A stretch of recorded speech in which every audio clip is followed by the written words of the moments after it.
Hello friends, மீண்டும் ஒரு முறை உங்களை எல்லாம் சந்திக்கிறதுல ரொம்ப சந்தோஷம். இந்த மாதிரி என்னுடைய ஒரு பேஷண்ட்டு லிவர் டிரான்ஸ்பிளான்ட் பண்ண பிறகு நார்மல் லைஃப் வாழ முடியுமா அப்படின்ற ஒரு கேள்வியை கேட்டார். டிரான்ஸ்பிளான்ட் பேஷண்ட்ஸு நார்மல் லைஃப் வாழ முடியும், அதை ஃபஸ்ட்டு புரிஞ்சுக்கோங்க. பை 3 months அவங்க லைஃப்பில் என்னென்ன பண்ணிகிட்டு இருந்தாங்களோ அதை இன்னும் எனர்ஜெட்டிக்காக நார்மலாக பண்ண முடியும்.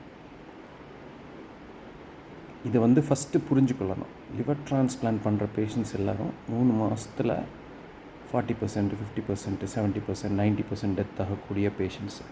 அது லிவர் டிரான்ஸ்பிளான்ட் பண்ண பிறகு absolute normalcy, including a normal sex life, normal diet எல்லாமே பண்ணலாம். கூட்டம் இருக்கிற இடத்துக்கு 6 months வரைக்கும் ரெஸ்ட்ரிக்ஷன் சொல்லுவோம், பட் அப்சல்யூட் கிடையாது. பத்திரமா மாஸ்க்கெல்லாம் போட்டு போனீங்கன்னா தாராளமாக போகலாம். நார்மலாக வேலைக்கு போகலாம், நார்மலாக எல்லா வேலையும் செய்யலாம்.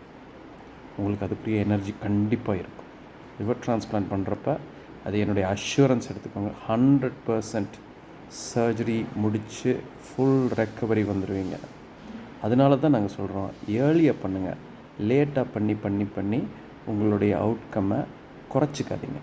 ஏர்லியாக கரெக்டாக மெல்ட் 15 வரப்பே நீங்கள் பண்ணிட்டீங்க அப்படின்னு சொன்னால் உங்களுடைய லிவர் டிரான்ஸ்பிளான்ட் ஆல்மோஸ்ட் 100% சக்ஸஸ் இப்போ எங்களால் கொடுக்க முடியுது. தேங்க்யூ. பயனுள்ளவங்களுக்கு இது லைக் பண்ணுங்கள், ஷேர் பண்ணுங்கள், எங்களுடைய சேனலுக்கு சப்ஸ்கிரைப் பண்ணுங்கள். கண்டிப்பாக உங்களுக்கு தெரிஞ்சவங்க எல்லாருக்கும் இந்த மெசேஜை ஷேர் பண்ணுங்கள். தேங்க்யூ.